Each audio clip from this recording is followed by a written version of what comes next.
BNP চেয়ারম্যানের গুলশান কার্যালয়ে সংসদ সদস্যদের নিয়ে কর্মশালা অনুষ্ঠিত হচ্ছে। সকালে কর্মশালার উদ্বোধন করেছেন দলের চেয়ারম্যান ও প্রধানমন্ত্রী তারেক রহমান। সেখান থেকে আরও জানাচ্ছেন সহকর্মী আমিনুল ইসলাম। আমিনুল ইসলাম, এই মুহূর্তে এই কর্মশালা আসলে কোন পর্যায়ে রয়েছে, শেষ হয়েছে কিনা বা কখন নাগাদ শেষ হতে পারে, এবং এই ব্যাপারে কর্মশালার ব্যাপারে আর কি তথ্য আছে আপনার কাছে? কর্মশালার শুরু হয়।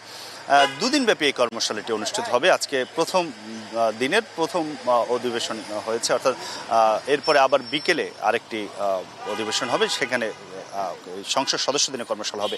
প্রথম যে কর্মশালাটি হয় সেখানে দলের মন্ত্রী, চিফ হুইপ তারা অংশ নিয়েছেন এবং বিকেলে সংসদ সদস্যরা অংশ নেবেন।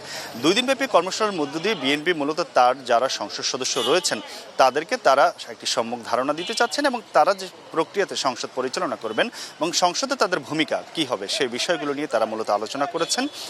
এই কিছুক্ষণ আগে এখান থেকে বের হয়ে গিয়েছেন দলের চেয়ারম্যান এবং প্রধানমন্ত্রী তারেক রহমান, তিনি এই কর্মশালায় উপস্থিত ছিলেন।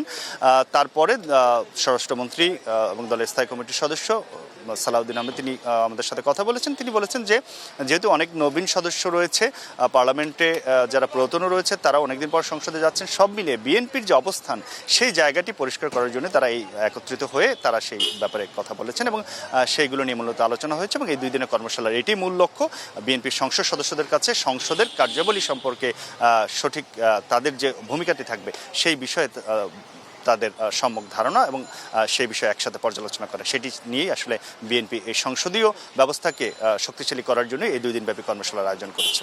তো আজকের প্রথম অধিবেশন শেষ হয়েছে, দ্বিতীয় আবার বিকেলে হবে, অনুষ্ঠিত হবে।